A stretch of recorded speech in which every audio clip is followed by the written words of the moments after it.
Welcome to Wild Turkey Science, a podcast sponsored by Turkeys for Tomorrow. I'm Dr. Marcus Lashley, Professor of Wildlife Ecology at the University of Florida. And I'm Dr. Will Goolsby, Professor of Wildlife Ecology and Management at Auburn University. We're both lifelong hunters and devoted scientists who are passionate about hunting, managing, and researching wild turkeys. In this podcast, we'll explore turkey research, speak to the experts in the field, and address the difficult questions related to wild turkey ecology and management. Our goal is to serve as your connection to wild turkey science.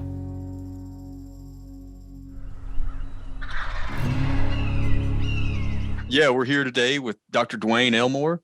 And Dwayne, I'll let you introduce yourself and we'll get started on this conversation. Well, thanks both for you for allowing me to come on here and join you today.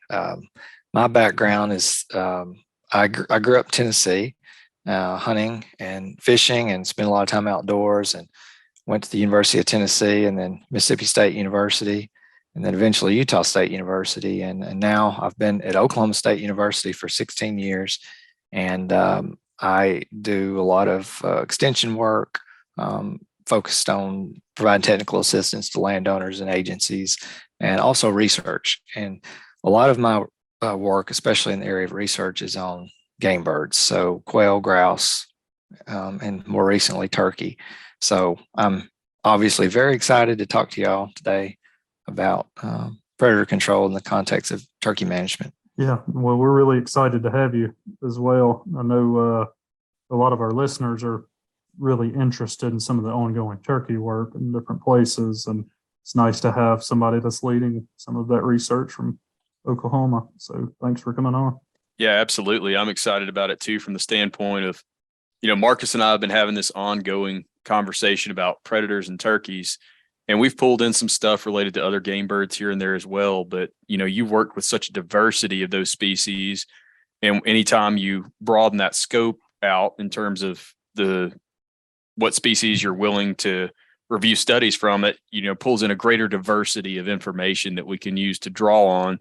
So even if the question that we're interested in answering isn't directly there in the turkey literature, maybe it's there in the quail literature, or vice versa, something along those lines. Yeah, I think that's a great point, Will. And I know you guys have already done a podcast very specific to turkey and predator management. So if the listener hasn't heard that one yet, I would encourage them to do so. And as I'm sure y'all have covered, there's actually pretty limited direct evidence specific to wild turkey as to what the effect would be of doing targeted predator control or predator removal, which is kind of astounding when you think about it. I mean, wild turkey is an intensively studied animal. I mean, we've done a lot of research, and a tremendous amount of the research has identified predators as leading cause of nest loss or poult mortality, or in some cases adult mortality. And so the fact that there's not more evidence about what would happen if we actually targeted those predators as far as change in turkey demographics is a little bit eye-opening to I think to all of us. So in a case like that, we do have to look at the broader literature, especially species that are similar. So we might think of other ground nesting game birds like grouse or quail or partridge or pheasant or even waterfowl. And when you look into that body of literature, there's a lot. There's actually a lot of work that's been done, particularly in the area of waterfowl. And there's mixed results, obviously. Not every study has found a positive effect on the prey, whether it's waterfowl or partridge, but there definitely is some things I think that we can glean from that literature that is relative to wild turkey. We've been talking about, Will and I, ad nauseum, and we've gone into some of that other literature, and particularly one study that was a review of, I don't even remember what it was now, Will. It was over 100 species of birds, and some of them were game birds and very similar to turkeys, and a majority of them were not even ground nesting and non-game and all over the world. And it was really interesting to see the variability across studies. And we went from, there's quite a few examples of it having a negative effect to many examples having a really strong positive effect. And then we kind of looked into those. And it's interesting you brought up the waterfowl, because I think it is related to one of those, I guess, caveats that we had to look into more detail under the hood to see what was going on. But there were quite a few studies where the studies were on islands, for instance, where the predator trapping or removal in that case was really strongly positive for the bird populations, which typically were non-game imperiled species, if I recall. So I guess since you brought up the waterfowl, that's kind of the first thing that jumped into my head of something that might be a parallel on why it's been so well studied in that system. Yeah, and in the case of waterfowl, a lot of these studies have been conducted in areas where there's really high nesting densities. Like you can have multiple hens nesting at the same time within just a space of a few acres.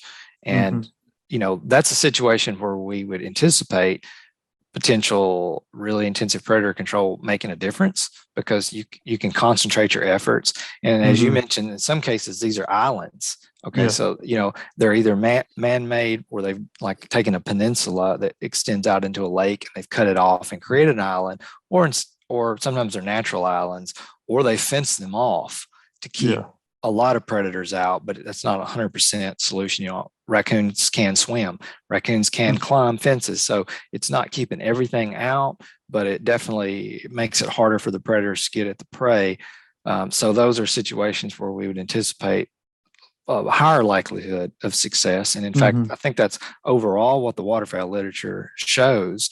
But even in areas where prey is more dispersed, say, think about red grouse in Scotland or gray partridge in Europe. There's some pretty compelling evidence of research in those areas that even with more dispersed prey, which might be more comparable to wild turkey or bobwhite or something here in North America, that you can, under certain conditions, you can see some vital rate measures increase. So I guess that's the first major point I'd like to make. While I understand why we as biologists, and I'm pointing to myself here because I'm just as guilty of this as anybody, but I understand why we're often hesitant to talk about predator control. We cannot say that there's no evidence that predator control doesn't work. That's not accurate. There is evidence. It's not uniform. There's variation. There's lots of things that might cause variation in response, but the literature does have plenty of examples where predator control has met some target objective for a game species. Yeah, I think that's a really good point. Yeah, and Marcus, I'd like to touch on a point that Dwayne made real briefly, if we can, because I think it's something that you and I have kind of touched on in some of our previous episodes, but I've never directly addressed, is that if it ever comes off as us being negative or hesitant to recommend predator control or give it a glowing endorsement, of course, we covered all sorts of reasons why that might be. But the one that first comes to mind for me when I start discussing this with a landowner or manager is that I feel like it gets moved up too high in the hierarchy list on their to-do list when it comes to managing a property. And really, there's a lot of other foundational aspects of a management plan that should be addressed, particularly habitat concerns, before I think we get to that point. Would you agree with that, Dwayne? Absolutely. I mean, the word you said, hierarchy, I think is the one that landowners need to burn into their brain, because it is a hierarchy of needs. And all of us have probably been on so many properties where they want to talk about predator control, and you're looking around and it's like, there's no cover. Where would a bird even nest? I mean, there's no food resources. There's no roosting trees. I mean, there is nothing here for turkey. So in a situation like that, obviously, it's kind of a moot point to worry about predators, because you've got such higher needs to address first. And I think that's why, as you say, Will, that often we're reluctant to talk to landowners, and become maybe a little evasive about it. And I think that landowners need to recognize that, and that they need to address the most limiting factor first. But that doesn't mean that they're mutually exclusive. Mm-hmm. Both can be operating at the same time. Yeah, what I've said before is I want trapping to be part of my toolbox. I don't want that taken away from me. Mm-hmm. But I think that because so often we see that these other items in that hierarchy of needs have not been addressed yet, that we maybe sometimes swing too far in the opposite direction by avoiding the topic of predator control completely, when really we should be taking more of a middle ground approach, a more nuanced approach by saying, yes, we think it's something that could be a viable alternative to achieve your desired objectives, but let's move that aside for a little while and make sure we got everything else addressed first. And once we do, we may find that we don't even need to tap into that.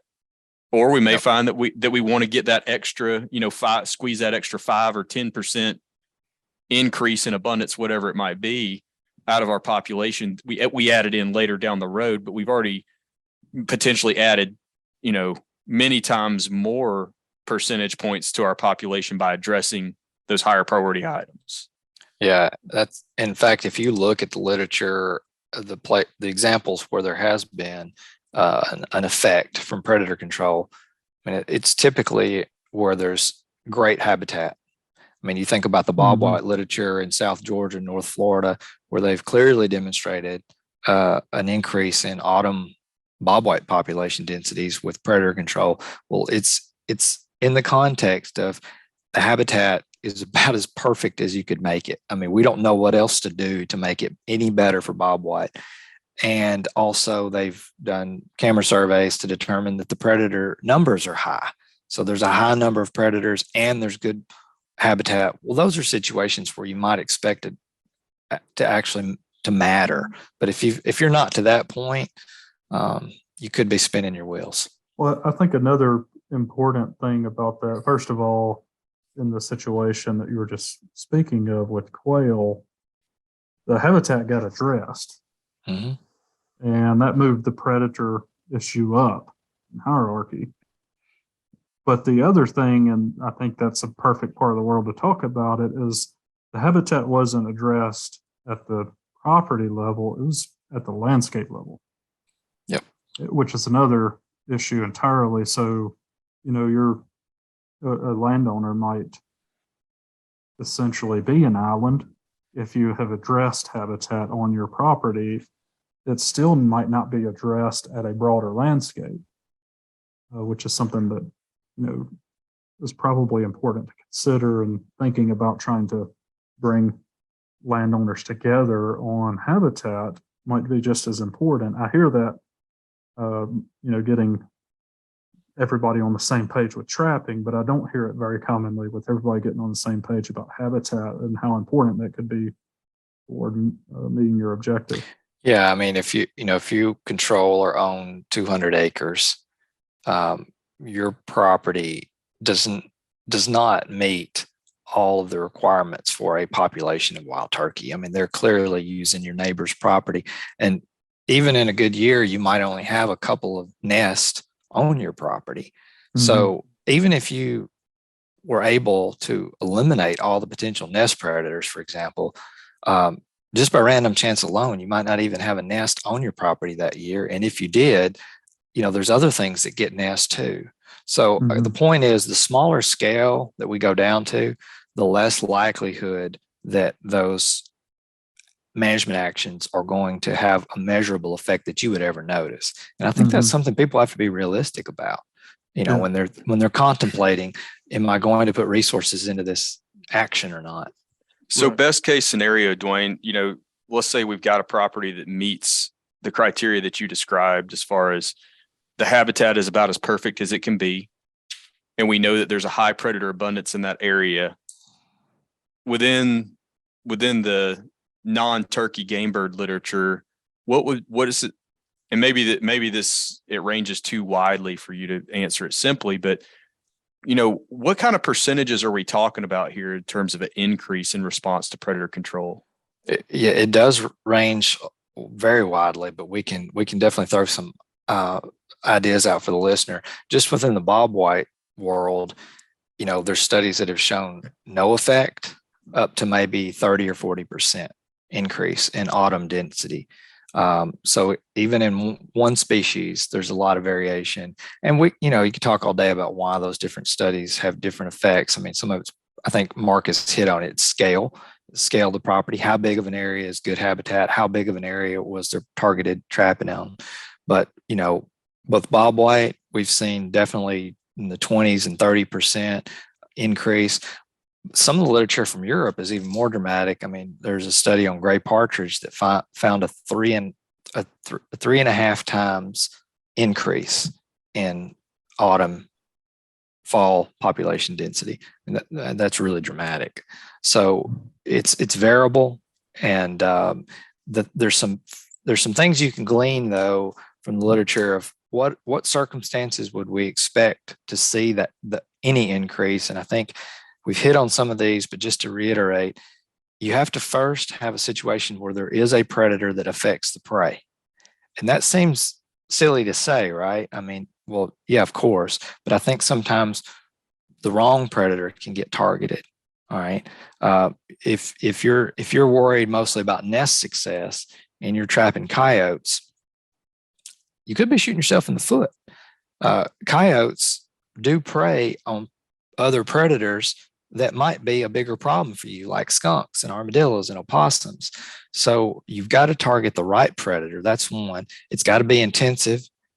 It's got to be targeted to your resource concern. For example, wild turkey, if you're trapping nest predators in July and most of the dispersal of those nest predators is happening throughout the fall, then by spring, when they're actually nesting, you may be back to the same carrying capacity of predators on your property that you otherwise would have. So it's got to be targeted at the right time of year on a large scale.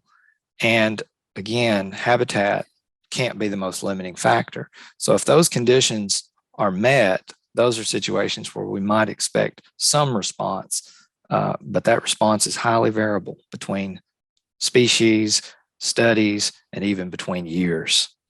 I guess I wanted to ask you, Dwayne, in that circumstance where there was a 3.5-fold. I don't think we've seen anything like that from the other literature. That's, I mean, incredible. That positive. What were the circumstances where that happened? Do you know what predators were they doing? The intensity scale, any of those? I don't recall the intensity. I do know that fox was one of the fox and carrion crow and magpie. I just pulled this up. I can tell you that they were targeting those species of fox, carrion crow, and magpie during the nesting period. So remember, I just went through those criteria. One of them was targeting the right predator. Those are all the right predators. Those all do prey on partridge nest, Mm-hmm. and they did it at the right time. They were doing it right at and during the nesting period. I'm not sure how big of an area they did that over. It was a 6-year experiment, though, so it was a long time. It wasn't a little shot in the pan and then they're done with it. Well, and I'm assuming they probably monitored many nests. That was one issue that we had with some of the turkey research, is they literally didn't even have double digits of nests they followed per year. Yeah. Across treatments. So, and this is something that we as turkey researchers need to address. I know the three of us have talked about this. Like we really need a study or studies, multiple studies that tries to get a better handle on what the effect size might be for wild turkey. Because right now, when a landowner comes and asks me this question, I mean, I feel like, and I don't mind having this conversation. I love talking about this stuff, but I feel like I've got to talk to them for an hour to give them an honest answer. It's not a yes or no. If they say, should I do predator control? I can't in good conscience say yes or no. It's just way more complicated. Yeah, we were talking about hesitancy earlier, and that how someone might interpret that, and that's my issue. I don't know I don't have a good foundation of data to feel comfortable telling people, yeah, you need to go do it, or no, it's not going to work at all. I don't really know. And if you look at the broader literature base, there are certainly circumstances where it can be really effective So if it's done in the correct context and scale and timing and intensity. one of the things I think that makes this so interesting with turkeys is that we hunt them in spring versus fall or winter, like a lot of these other game birds that we have good data on, predator removal increasing their fall or winter populations. And so, Marcus, I don't know if you remember, I don't remember if it was Speak. I think it was Lovett-Williams study that we talked about in that previous episode, where they mentioned that they had some uncertainty as to how well the increases in production that they documented would translate into spring populations. And the primary reason that they cited for that translation not occurring was that, you get dispersal, you get migration to, from fall home ranges to spring home ranges. And that, you may have created a bunch of new birds, but you sent them off to somebody else. And so I think that that's one of the unique aspects of looking at this issue as it pertains to turkeys, is that, there's some fall hunting that occurs, of course, but by and large, people hunt them in spring. And we don't know how those population gains would necessarily translate for that species. Yeah, and several of the studies that we've mentioned today, that they have noted that the results were short-lived. If there was a positive effect, it was short-lived. So they often measured an increase in the fall, autumn density of these prey animals, but by the next season, there wasn't necessarily a higher number of the prey in the breeding population. Now, so Will, your point's exact is a great one. If we're worried about how many birds we're carrying over to the spring, that makes some of these other studies, you don't throw them out the window because it's the best we have to go on, but you certainly have to kind of go into looking at them with eyes wide open and realize that not everything about those studies is transferable to wild turkey. Well, it seems like even from the review, the big meta-analysis that I was talking about earlier, that was one of the major points that they made, is that you see, I guess, as you said, a short-lived effect where you see this positive effect on nesting success and then fledging success. And then sometimes that's carried into the fall populations, but it was actually fairly inconsistent, even if that occurred, best I recall. And then I know that it said the effect size was far diminished by the time you looked at how much of a breeding population change there was in the next spring. And that's definitely an important consideration to think about. It's not just let's get more nests to hatch. There's a lot of stuff going on in there, and then some of it may not be related to predators, or it may be compensatory. Yeah, so I think, the take home from all this is that you have to target the right thing at the right time before you would even possibly expect there to be an effect. And then it's like, most any other management, if there was an effect, it was meeting your objectives, you're going to have to maintain it. You can't expect, if you knock a possum density down dramatically, you can't expect that to stay. There's going to be immigration and new births, and they're going to fill that gap in. And, I've been guilty in the past of kind of using that as an example to throw predator control out the window, because I think in my mind, I was thinking, well, it's just so short-lived. And then I remember one day kind of having an epiphany, like, yeah, I kind of like prescribed fire. I have no problem recommending someone repeatedly burn every 2 or 3 years, but I'm being a little hypocritical if I'm throwing out a whole management tool just because I have to redo it. I mean, everything is in non-equilibrium, right? Everything is changing. The plant community is changing. Predator prey numbers are changing. So we kind of have to accept that anything we do is short-lived. That doesn't mean that you should go out and start trapping predators, which is willy-nilly. But I do think it means that you have to think about all these practices as, am I able and willing maintain this over time, Mhm. year after year. And for some, they're not, and for some managers, they are. It's going to vary. When I hear people talk about, oh, I'm doing everything I can for turkeys. I mean, I'm trapping raccoons. But that's the first thing always is I'm trapping. And then if with biologists, there seems to be this other, I don't want to say polar opposite. There's two sides to this where they tend to avoid or be really negative toward predator trapping. It's just interesting. Why is it so polarizing, I guess? It's so interesting to me. I think, speaking for me personally, one of the things that I've thought a lot about is looking across the pond at, what's happened in the UK.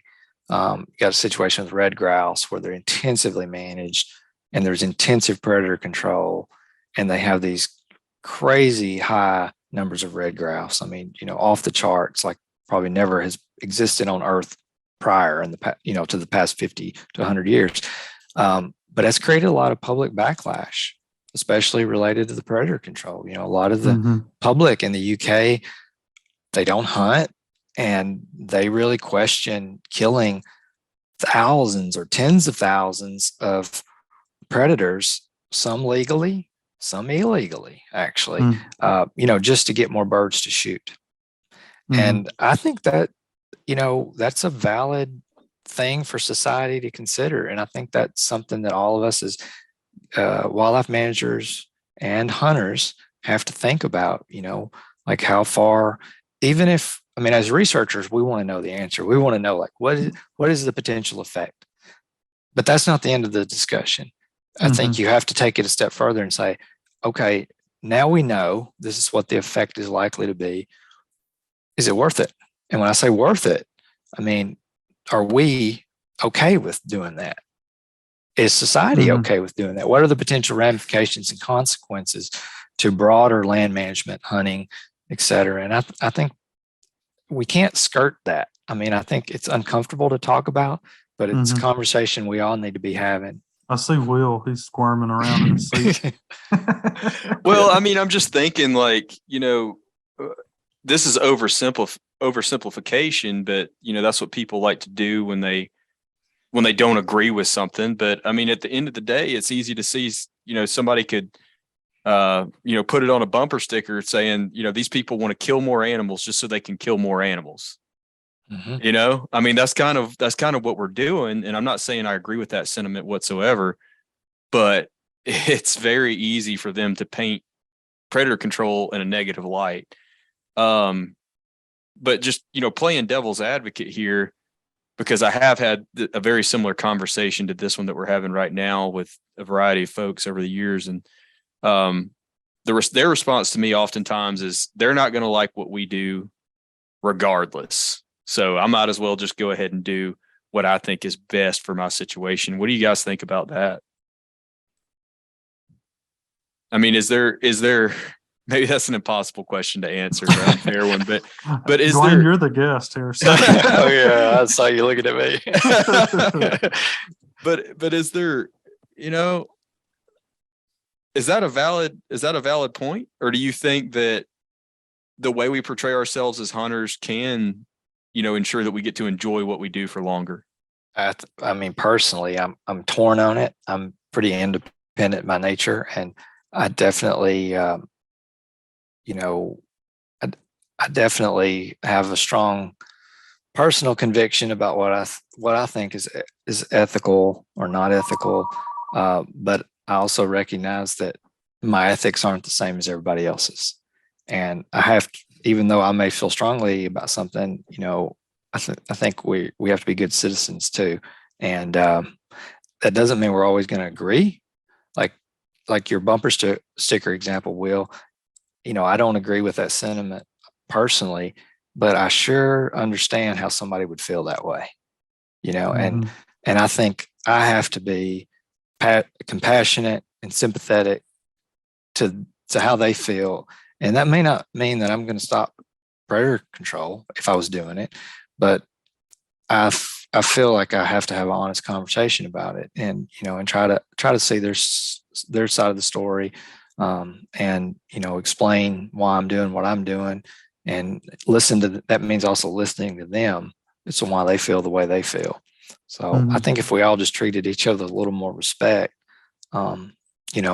we could work through some of these really challenging societal conflict, but it's there whether we want to talk about it or not, and it can change policy, and that's something you have to think about. I mean, if enough people feel a certain way, this is a democracy, and it can change policy ultimately. Well, I think it does matter how we portray what we do as sportsmen, because I mean, a case in point of that is I feel like I don't have data on this because it's not the type of thing that I really research, but I'm sure you could get out there and dig in and find some. But it's been my impression over the past decade or so that people are viewing hunting in an increasingly positive light, with the whole field to table movement, and understanding that it's, human consumption of organic meat that came from a sustainable resource. And I think that's shown a very positive light on hunting that what maybe wasn't once there before. So I just use that as an example is, it probably does matter how we portray ourselves to the public in terms of what we do when it comes to hunting and with management. Yeah. And, it's all of this is very context specific. Like if you just ask someone, do you support predator control? And you don't give them any background, they're probably not even going to know what to say. I mean, if I wasn't in this field and if I didn't grow up hunting, I don't know how I would answer that. And there are some data out there, like Terry Messmer did a great study years ago, looking at when and how people might support predator control. And one of the findings from that study was it was very context specific. When you were talking about doing predator control for a species that was threatened or endangered or even just declining, like a species that had a lot of conservation concern, the overwhelming majority of the non-hunting public, they were behind it. Like they were okay with doing predator control. That doesn't mean they're going to be okay with predator control for a very abundant animal just because we want to shoot more of them. And again, I'm not telling anybody how to feel about that. I'm not saying what your ethics should be on that, but you have to understand those are very different contexts, and the public they're going to see those differently. Yeah, and I mean, like you said, with in some other places that has really come up and influenced policy to the degree that people are losing, the opportunity to hunt. So I think that's that's definitely, from my perspective, this is another one of those things that's ethics and ethical based, and everybody has their own set of ethics. Well, and in some places they've already lost the ability to control predators. At least probably effectively so. Like Colorado, you can't use dogs to hunt black bear. Well, if black bear were limiting a big game species in Colorado, it becomes very difficult, even for the state agency, all of a sudden to deal with that situation. So, and we've seen situations where the ability to even target predators has been greatly reduced in parts of the country. So one of the things that you mentioned, Dwayne, was, context specific acceptance of predator removal. And one of those criteria that you mentioned was a species that is in decline, which, in many places we've got some data suggesting that turkey harvest is decreasing. So that could at least partially satisfy that.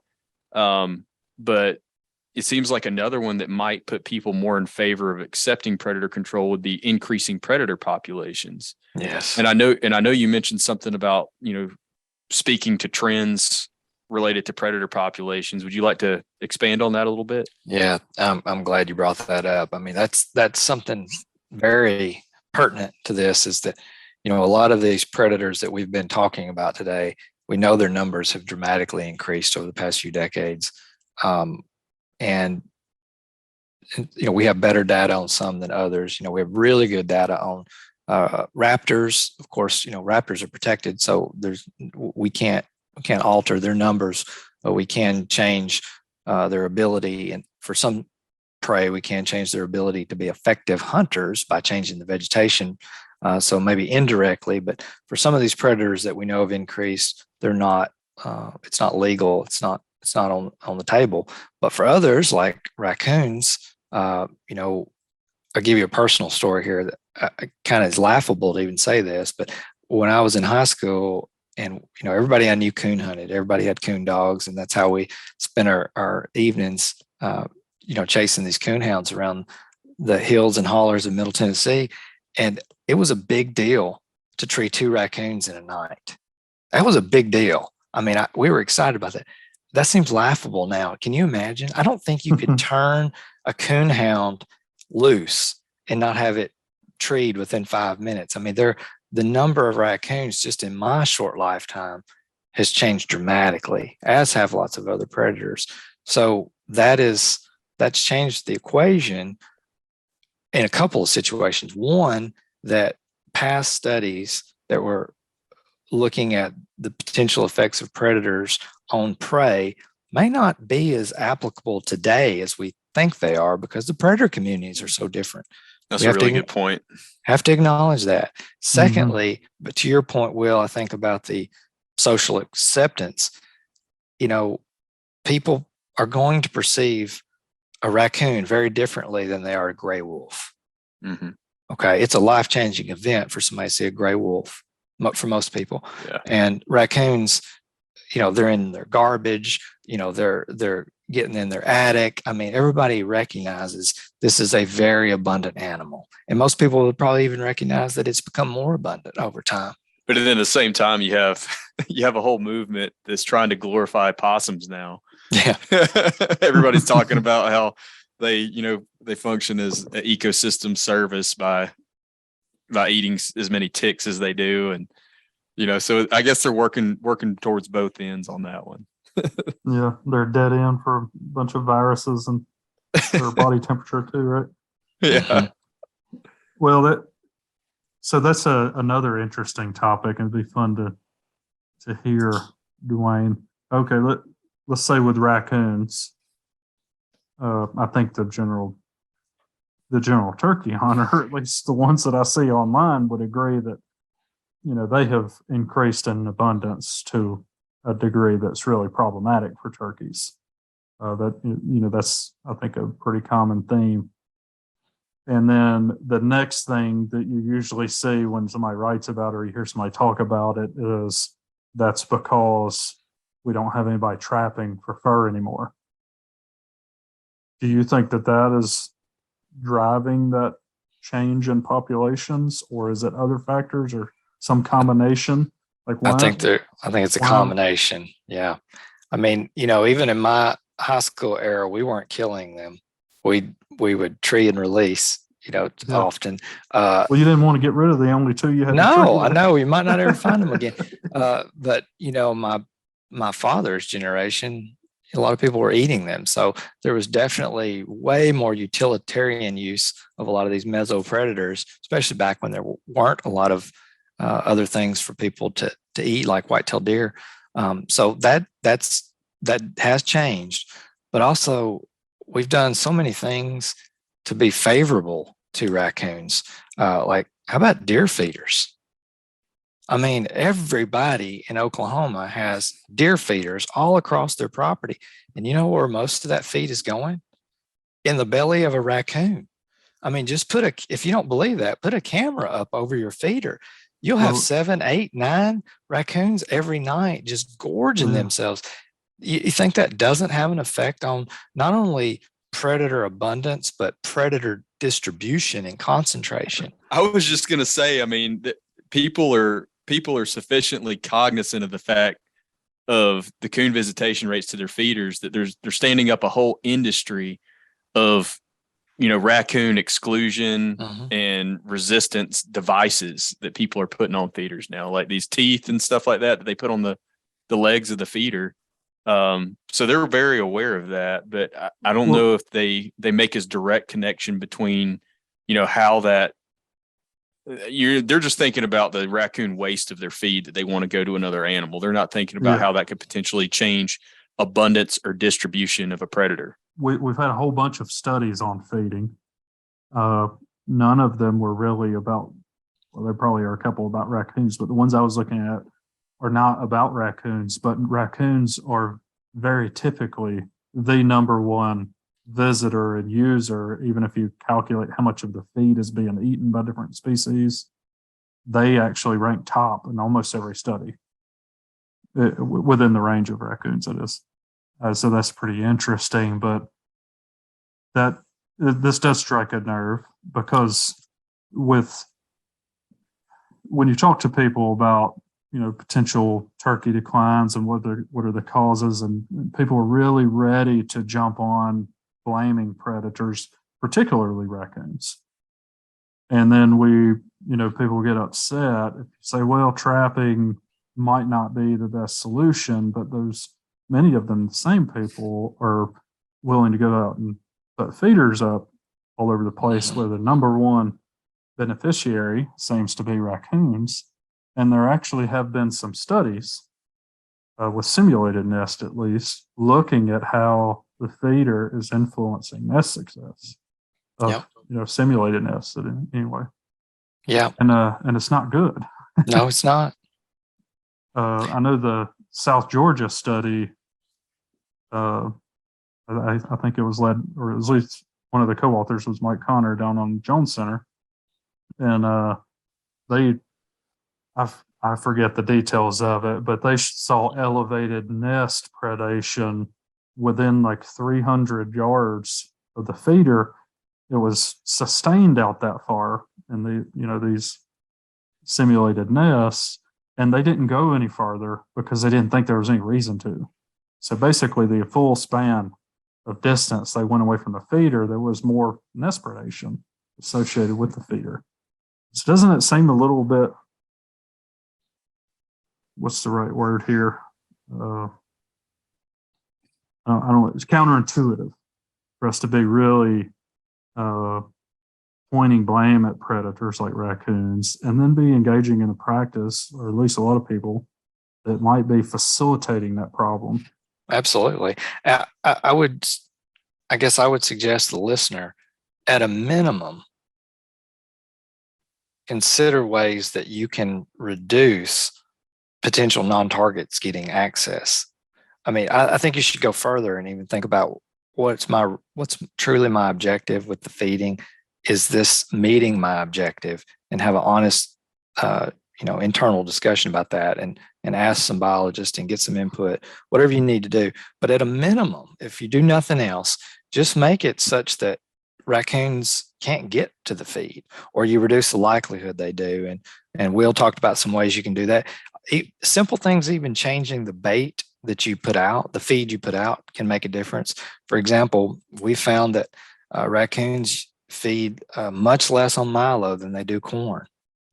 I can't explain why that is, but our visitation rates to milo are dramatically lower than visitation rates for corn for raccoons, but deer eat milo just fine. So, there are some simple things that you can do that will reduce the likelihood that you're supplementally feeding your predator community, because, as you said, Marcus, very counterintuitive to other objectives that you might have on your property. Well, it just seems like I just see it all the time. We're really fast to jump on changes in predator communities, and the predator density being the real problem for turkeys, and even the cause of decline. And, everyone jumps on that bandwagon to a degree that it even seems like people get really upset if you suggest otherwise. And I know, again, you can email will.goolsby@auburn.edu if you want to vent about what we're saying here, but that I don't understand. That's the complaint department. Yeah, that's where you send all your complaints. It's just really interesting to me. Like, even suggesting something about feeding like that just provokes this visceral response, it seems like, with a lot of people, like you've personally attacked them. And I mean, it just seems like it's counter to what we're saying could be a if what we're saying is a real issue, that could be helping facilitate that issue based on some of that evidence. We have experimental evidence to suggest the nest predation, at least with simulated nests, that is a problem. And if you calculate the area, if we did a radius around what they showed elevated, predator effects, that's almost 60 acres associated with that feeder. So now think about how many do you have on the landscape? I've seen some estimates in some places, I'm not going to specify where, that we have feeder densities much higher than that, like more than 1 per 60 acres. And now we're talking about, okay, we're elevating predation potentially from multiple feeding sources, potentially across the majority of the landscape. And that to me is really concerning, and it doesn't get talked about very much. And this is without even talking about, concerns related to aflatoxicosis or, feral pig supplementation as well, which, with feral pigs, I worry a lot more about, food resource competition between feral pigs and turkeys than I do nest predation, but still cause for concern. So, yeah, it's a practice that could potentially have multi-pronged negative effects, I think.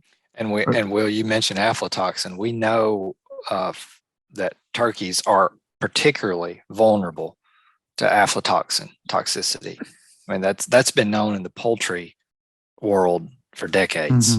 Yeah, and we also know, based on a variety of studies, and I think some of your work as you looked at this, Dwayne, that we know, at least with corn, when it's being fed in these hot, humid places, that it is, I think the Mississippi State study showed 100% of the corn that they sampled at feeders, 100% of those samples had aflatoxins at levels that were unsafe for turkey consumption. Yeah, a lot of it that is purchased that for the wildlife feed industry, it's not a lot of it has not been tested, so you don't know what's in it. But even if you started with aflatoxin free grain, like let's say you only bought USDA certified corn that has been tested in theory, we did that in a aflatoxin free. It should be. If it, that's the certification says it should be.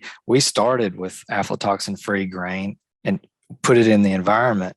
Within 10 or 14 days, it was at levels that could be acutely lethal to a wild turkey if they ate enough of it.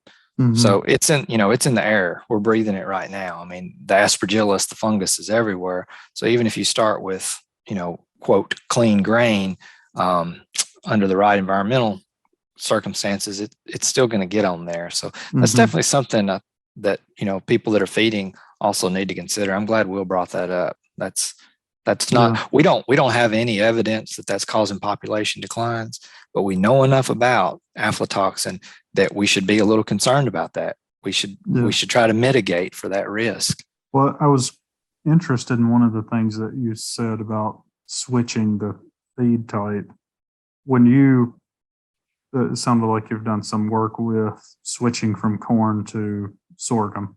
Did you still see the same deer use? Yes, there was no statistical difference, and it was a Baki design. The feeders would go back and forth, and there was no statistical difference in deer use, but dramatic reduction in raccoon use. And that's really interesting. I'm not putting a plug in for the sorghum industry or anything, but are you being paid by the? I'm actually not. Maybe I should be. This is just the facts. Sorghum has a different carbohydrate structure, and it actually accumulates aflatoxin at a slower rate. It still grows aspergillus, but it's at a slower rate than corn. So that's another side byproduct of using sorghum over corn. How does it compare from a cost perspective? It's variable. I know when we did that study, it was it was pretty much a wash, but it all depends on market conditions. I mean, it can be higher, it can be cheaper. Some places it's just hardly not available. I've talked to people. That's what they're like, I can't get sorghum, but I'm living in a part of the world where it's grown, so it's readily available. Yeah. Yeah. That's interesting. The other thing that we're not, when we think about cost, people aren't thinking about where the feed is actually ending up. And if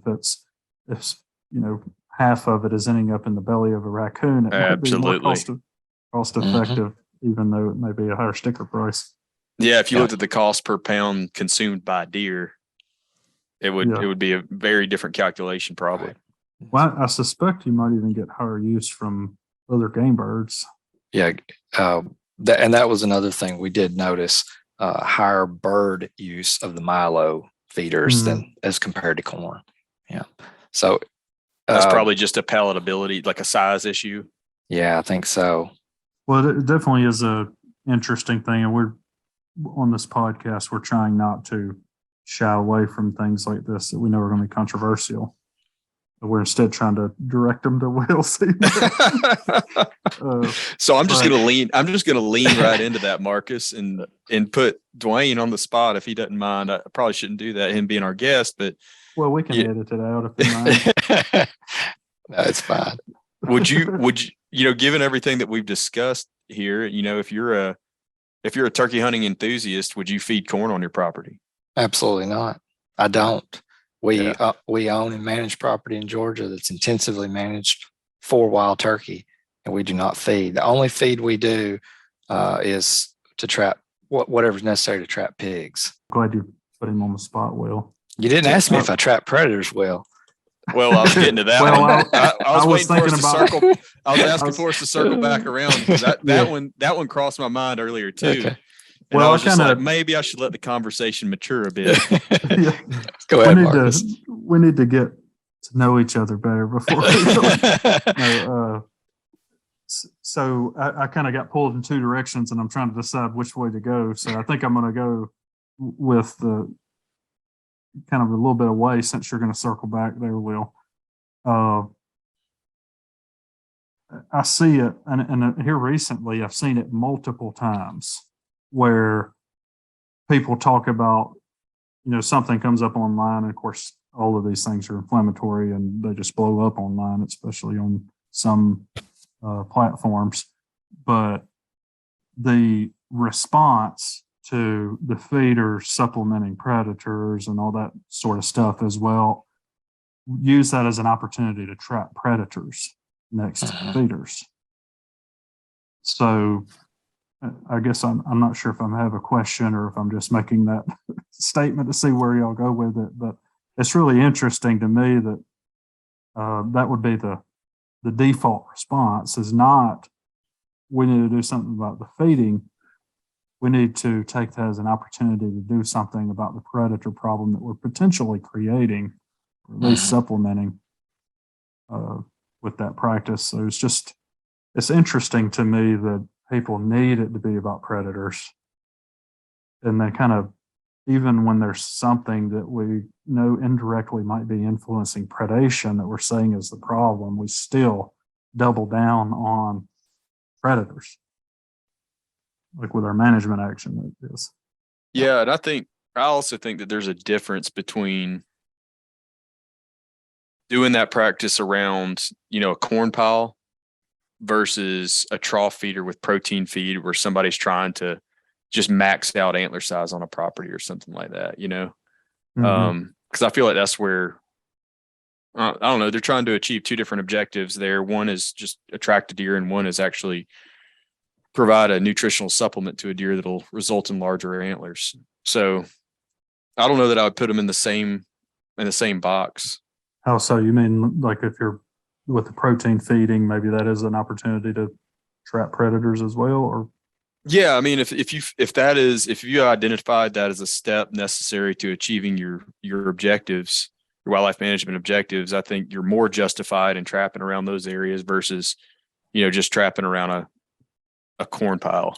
I don't know. My thoughts are evolving as I talk about this, and I don't know. I have mixed feelings about it. You do have to think about your objective. Like Will said, if you're feeding to achieve some objective that's been identified as a limiting factor, so be it. But just to throw it out for those that maybe don't have experience trapping raccoons or opossums, you don't have to put a feeder up to catch them. A simple sardine or a cotton ball with some scent put on it works just fine. They are not hard to attract. I can remember when I was a kid kind of learning how to trap the can of sardines that we would be carrying around. Yep. Remarkably effective. Yeah. I mean, I've caught, man, I don't know how many raccoons just using coyote urine and coyote gland lure when we're trying to catch coyotes, and they'll come into that too. Well, I mean, anything that will stick its arm down in a hole and grab a hold of something and not let go, and you can catch it that way.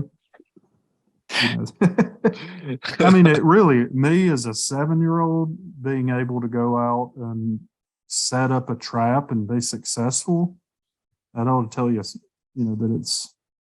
that most people could accomplish that without having the feeder around. Dwayne, do you trap on your property?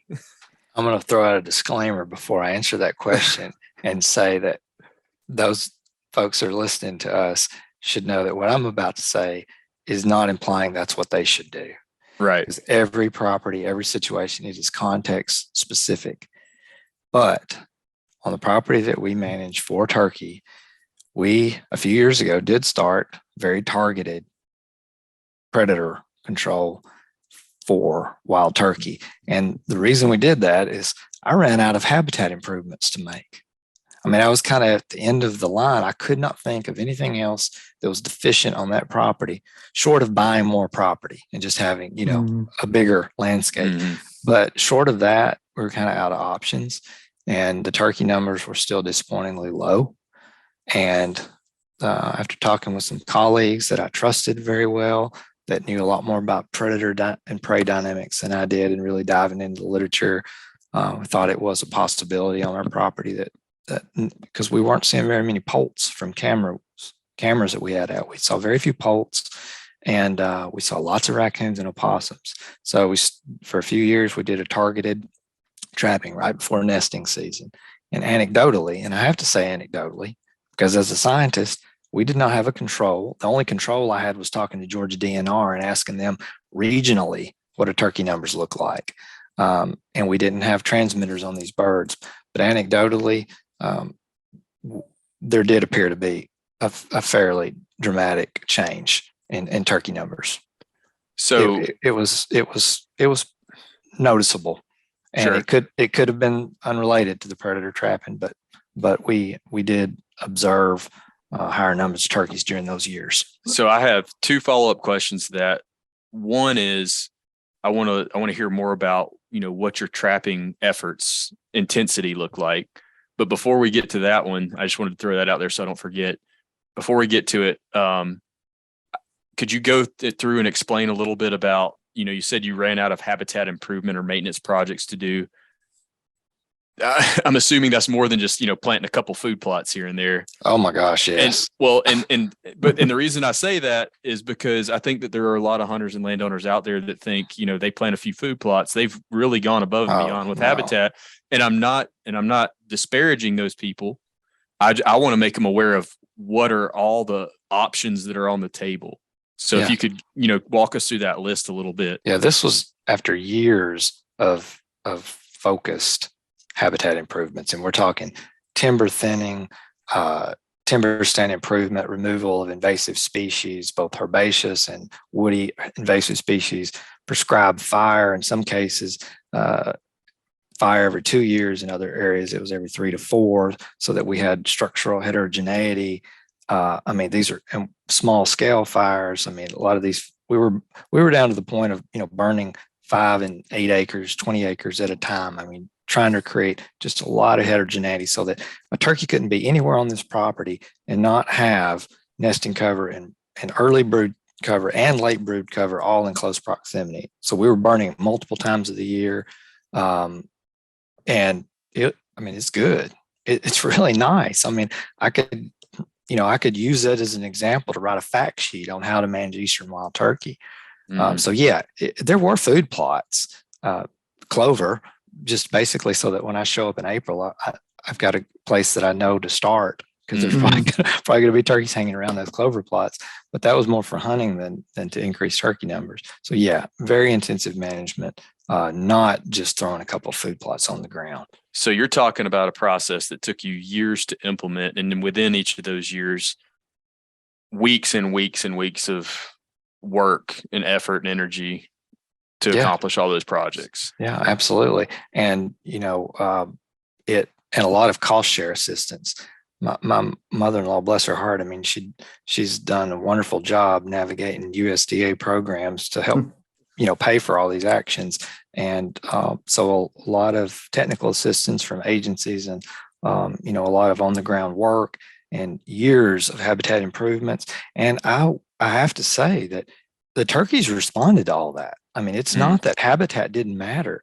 We definitely saw a marked increase in the turkey numbers across the property to the point that the neighbors were even talking about it. Like, my gosh, I mean, we were getting spillover, but then it, we hit a level where I just felt like with the habitat we had, I was unsatisfied with the turkey numbers we had.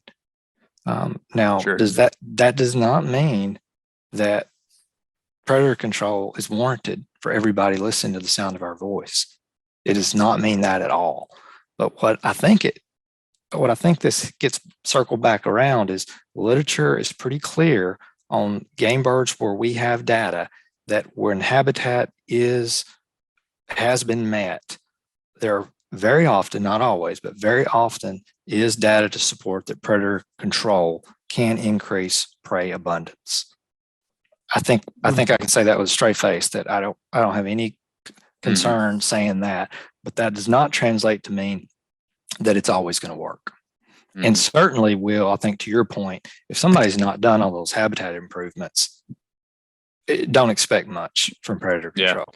And so once you decided to implement the predator control program, could you give us some specifics about that? And, kind of starting with the property size and kind of density of traps and types of traps and things like that, duration. The entire property was not trapped. The part that was about 400 acres, and it was about a 3-week period of trapping with only live catch traps. We were really trying to target opossums and raccoons. And because based on the camera surveys that we did, that seemed to be, those were very, very abundant. And it was done as late as we legally could under the then current Georgia fur bearer guidelines. Right. So they've since relaxed that. I think you can trap raccoons. Well, I don't want to say because I'm not positive, but it's changed. So if you're in Georgia, look at your regulations. But at that time there was a cutoff, and we went up to that cutoff, which was as close to nesting season as we could get. So again, it was very strategic. We weren't trapping in August. We were trapping as late in the year as we possibly could to to try to hold the predator numbers down as long as possible to give the turkey, which are fairly synchronous nesters, right? Very different from bobwhite. Bobwhite might nest 4 to 6 months a year. Turkeys, they can obviously they do re-nest, but they're much more synchronous nesters than bobwhite are. So we were really trying to target that early spring nesting period. Oh, and as far as trap density, you asked about that. I think we had out, as best I recall, that 400 acres, somewhere in the vicinity of 25 or 30 traps. Check daily. Yeah, that's intense. So 25 traps for 3 weeks. And let me just say, I can't remember 2 to 3 weeks. I can't remember the exact numbers removed off the top of my head, but just to give the listener an idea of how many mesocarnivores like opossum that there can be on a property, we caught, and obviously we didn't catch them all, but we caught about one animal per 3 to 4 acres trapped. Okay, you think about that. I mean, that is a high density, and I've heard other landowners with much higher trap rates than that, where they're catching 1 per acre essentially during a short period of time. So there's a lot, and some properties there can be a really high density of Mhm. opossums, raccoons, skunks, armadillos, whatever.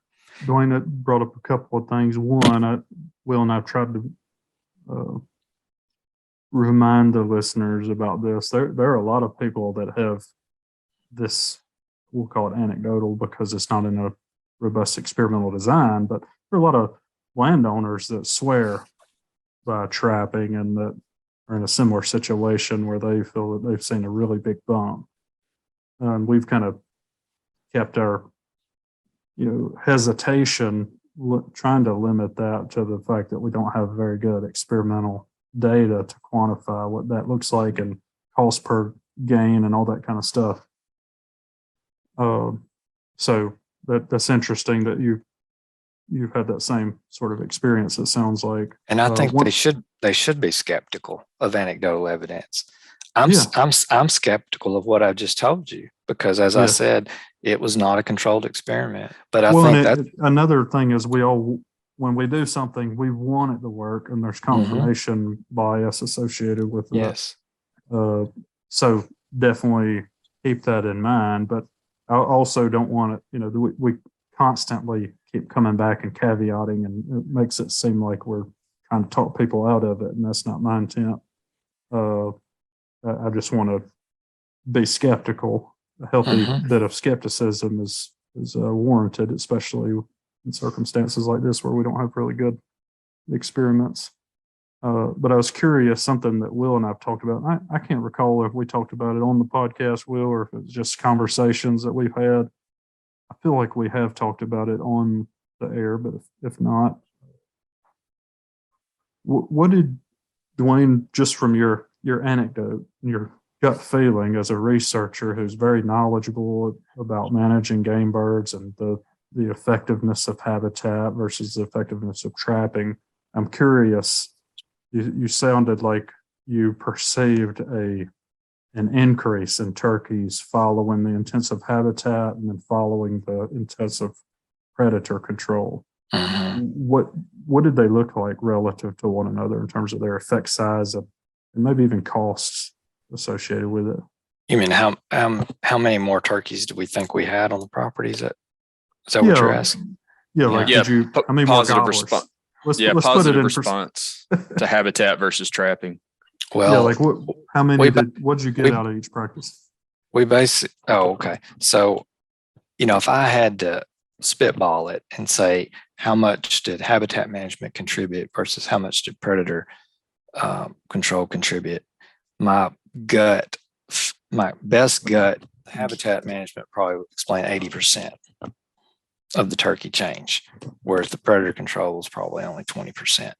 But it was a 20% bump that I couldn't seem to get by with the habitat work we were doing.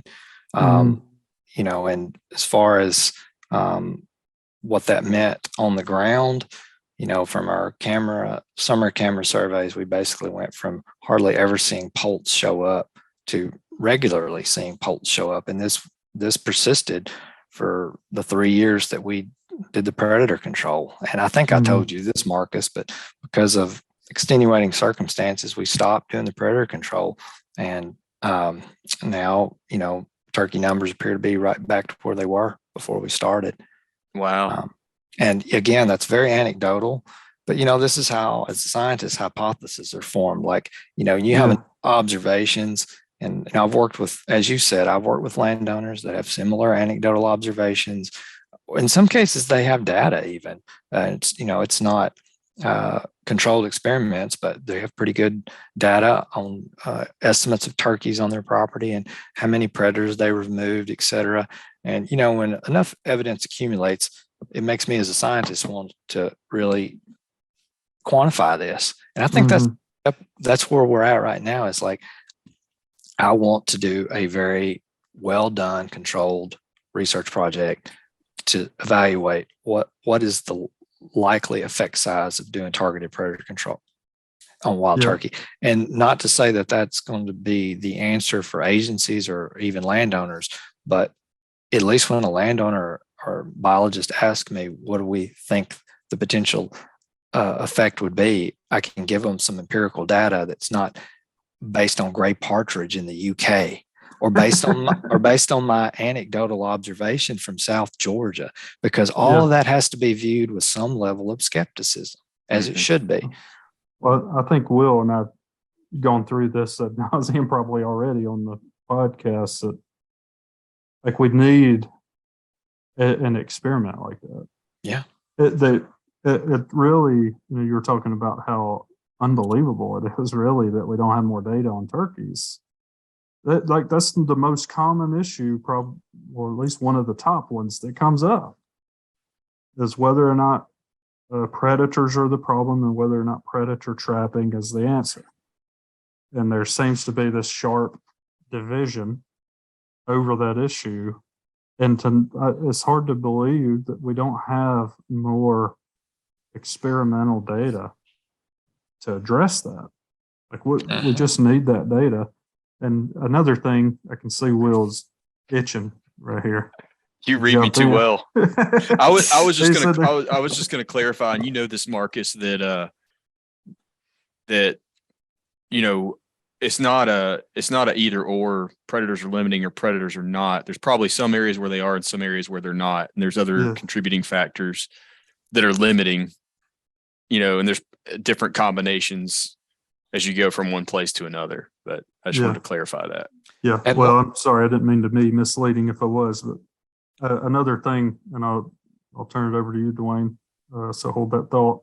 But another thing, the reason I asked you that question about habitat versus trapping, I think that we need them together so that we know what is the relative effect that you're going to see out of intensive habitat management and then intensive predator management with no habitat, and then the practices together. Like we really need that sort of study over many different contexts so that we can understand what's affecting the relative benefits of each practice and then how they augment one another. That's just something that's needed. It's unbelievable to me, given how often this comes up, that we don't have it. And we hinted at this earlier, but I think that your point that you just made is so important. Circle back around to in the bobwhite world, that has been made very clear with research that the habitat has to be in place before you can expect a response from both predator control and also supplemental feeding. That's not really the gist of what we're talking about today, but that's another area that they've documented a bump to bobwhite numbers in the context of a big landscape of habitat. So you're right; those things are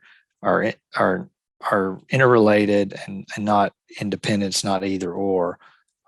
So I think that's the kind of honest conversation we need to have with landowners, and we need to do a better job of quantifying how much of an effect the predator control is likely to have. And we've talked a lot today about nest predators, but it's more complicated than that. There's also predators of adult turkey.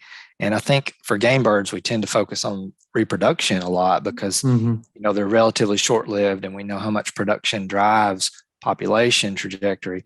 But turkeys, they're a little longer lived than most game birds. And so adult predation shouldn't be off the table. We should be thinking about that as well.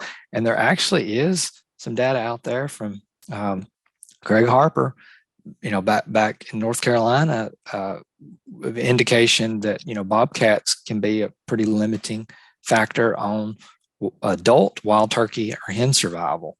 And that was done. I mean, we're all getting old. Craig's getting old with us. That was done a while ago, back when, before bobcats were as abundant as they are now across the landscape. So, we haven't really talked about adult predators very much, but that's another area of really where there's not a lot of data.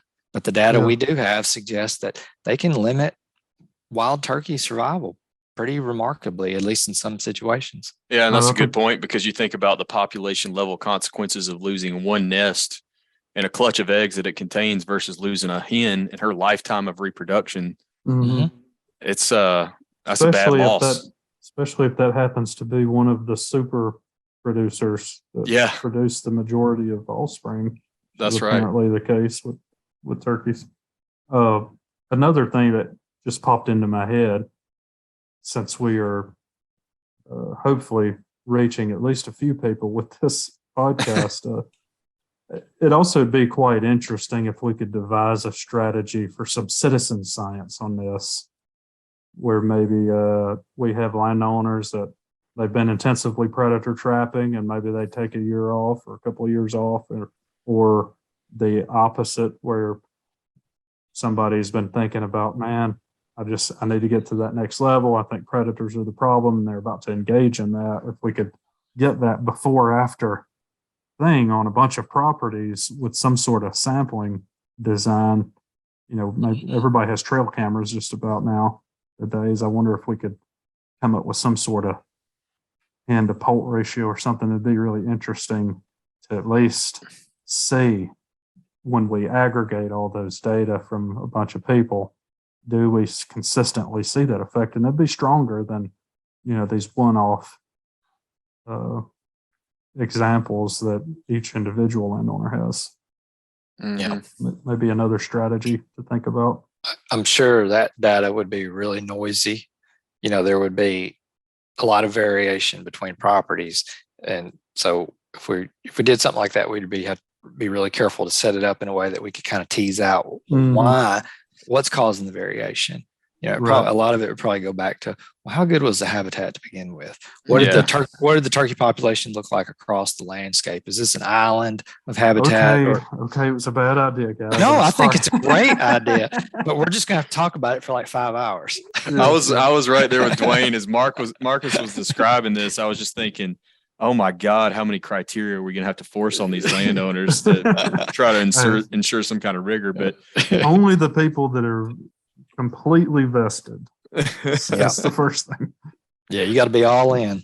Yeah. Dwayne, there was one thing you said earlier that I wanted to circle back to, and that was that you guys only trapped for 3 years, right? Yes. And you feel like you are continuing to enjoy the same numbers that you had when you were trapping? Well, interestingly, the first year, by far the highest catch was opossum. Mm-hmm. And in the subsequent years, we never saw opossum catches like that. But the raccoons, it was like the same number every year. So, and there's not a lot known. I'd spent a day looking in the literature on the subject because it got me curious. So I was really trying to figure out home range size and dispersal distances of raccoons versus opossum. And again, shockingly, there wasn't as much published on that subject as you'd think there might be. But from what I could glean, opossum have much smaller home ranges generally, and they don't disperse as far, as best we know. So my guess is that they just hadn't had time to fill back in. And since that made up by volume a huge proportion of the mesopredator biomass, so to speak, on the landscape, there did seem to be a time lag that in subsequent years, we just never caught very many again after that first year. Now, there could be another explanation. There could have been a disease in opossums, that something unaccounted for that I couldn't know about. Mm-hmm. But as best I could tell from the limited data we had, it did appear that there was a time lag on the opossum, but the raccoons, they seem to be just filling right back in very quickly. Do you think that, currently you're still happy with your turkey numbers? No, I'm not. Right. No, because we haven't started trapping again. So you are planning on going again? If I lived closer to Georgia, yeah. It's a lot to ask my family members to do because they were doing the work. I guess you trapped for 3 years, and then did I understand correctly? You were happy with it, and then the hurricane hit, and and then we got busy. We got busy doing other stuff like cleaning up. So again, there's a confounding problem. Absolutely.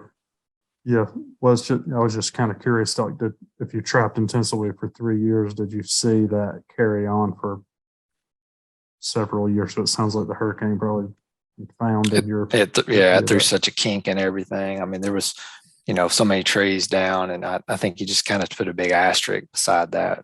Like, I don't know. Frustrating to say the least. It is, and it makes it really hard to talk to landowners about this. There's a lot of folks out there that really want to know what the evidence suggests, and it's just not solid. It's not something that, as I said earlier, we can't say yes or no, but I can say there's enough evidence that I can't dismiss it. I can't tell a landowner, no, there's no evidence that predator control would ever potentially affect a ground nesting bird. Well, that's not the case. And I've also stopped, and Marcus and I've talked about this before, I've stopped telling them that something's cost prohibitive. I used to do that a lot. And I finally caught myself like, you know what? That's a relative issue.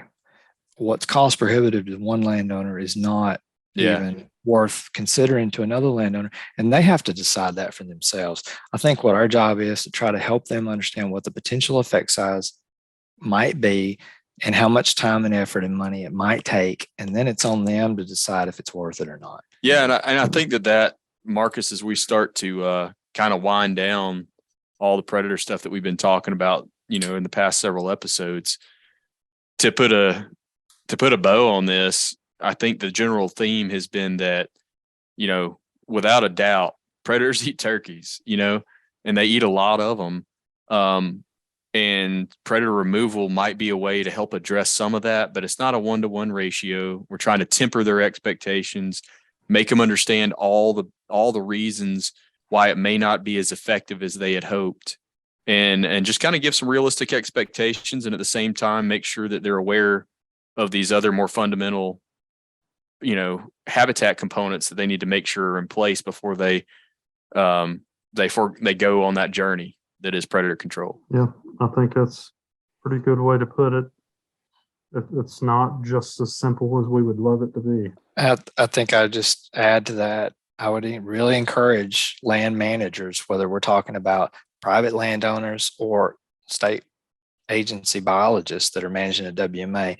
I've just asked them to critically think about this, to look at the evidence or lack thereof before they make decisions on what they should do about predators. And it's hard sometimes, I think, in that regard, to be honest with yourself and really admit the other potential gaps in your management that exist. Like, have you been burning the way that you need to burn? Are you managing your timber the way that you need to manage it? What's going on with your invasives? What does your understory composition look like in response to these practices that you're using? And don't try to, it's tempting to try to sidestep that and just go, buy a bunch of traps and put them out.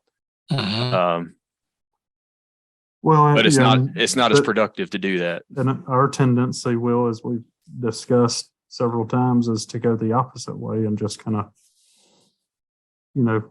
assume, just ignore the predator part of it and go all in on habitat, which may not be the complete solution either.